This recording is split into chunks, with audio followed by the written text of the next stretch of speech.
আসসালামু আলাইকুম ওয়া রাহমাতুল্লাহ। বিসমিল্লাহির রহমানির রহিম।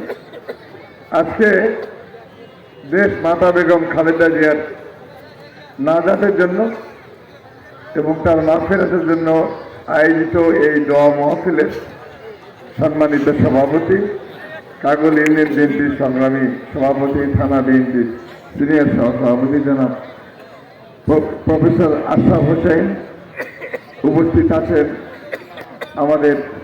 আমার সহকর্মী, এবং আমি মনে করি আজকের এই অনুষ্ঠানের মধ্যমণি আগামী নির্বাচনে বগুড়া ৭ এলাকায় ধানের শীষের প্রার্থী জনাব মোর্শেদ মিল্টন, উপস্থিত আছেন বগুড়া জেলা বিএনপির সংগ্রামী সাংগঠনিক সম্পাদক সাবেক উপজেলা চেয়ারম্যান জনাব জাহিদুল ইসলাম হেলাল, থানা বিএনপির সংগ্রামী সাধারণ সম্পাদক এনামুল হক নতুন, পৌর বিএনপির সংগ্রামী সাধারণ সম্পাদক আব্দুল রহিম পিন্টু সহ আমার থানা এবং পৌর বিএনপির সম্মানিত নেতৃবৃন্দ, অঙ্গ ও সহযোগী দলের নেতৃবৃন্দ, উপস্থিত আমার কাগুলবাসী তথা গাবতলীবাসী। আমরা আমাদের এক মায়ের জন্য এখানে সমবেত হয়েছি।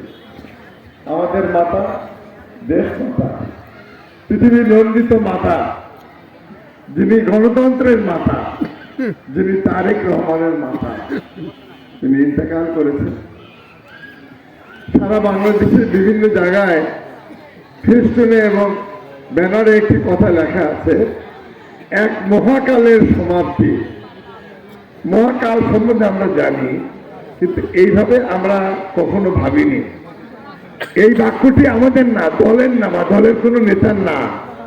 এই এক মহাকালের সমাপ্তি, এই বাক্যটা এদেশের যারা কবি, সাহিত্যিক, জ্ঞানী, গবেষক, যারা দার্শনিক, এটা তাদের ভাষা।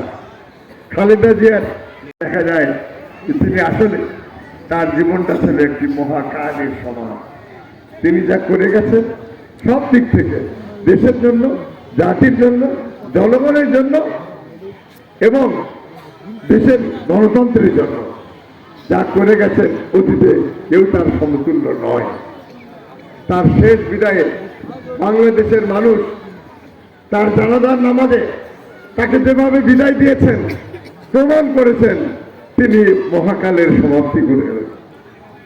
আমার প্রিয় ভাইরা, আজকে তার নাজাত এবং মাগফিরাতের জন্য আমরা দোয়া করব। আমরা গভীরভাবে আল্লাহর কাছে দোয়া করব। তিনি সারা জীবন এদেশের মানুষের জন্য করে গেছেন, আমাদের সবার জন্য করে গেছেন। ওনার কর্মফল আমরা সবাই কিছু না কিছু ভোগ করেছি। আল্লাহ তাআলা যেন তাকে মাফ করে দেন এবং পরকালে শহীদ রাষ্ট্রপতি জিয়াউর রহমান, আরাফাত রহমান কোকো, তার ভগ্নী, তার ভ্রাতা, সবার সঙ্গে যেন মিলিত হয়ে যে সম্মান উনি এই পৃথিবীতে পেয়েছিলেন, আল্লাহ যেন পরকালে তাকে সেই সম্মান দেয়। আমরা সেই দোয়া করব।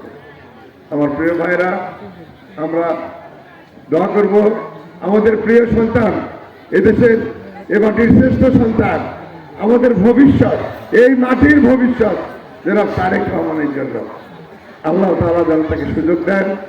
তিনি যেন মানুষের সমর্থন নিয়ে, মানুষের দোয়া নিয়ে যেন পিতা মাতার মতোই এই দেশের মানুষের সেবা করতে পারে ইনশাআল্লাহ। আমরা আরেকটু দোয়া চাইব আমি, সেটি হলো আমাদের জনাব মোর্শেদ মিল্টনের জন্য। দল তাকে সম্মানিত করেছে, আমাদের প্রিয় নেতা জনাব তারেক রহমান তাকে সম্মানিত করেছে ধানের শীষ দিয়ে। আমরা দোয়া করব তিনি যেন সম্মানিত হন ইনশাআল্লাহ।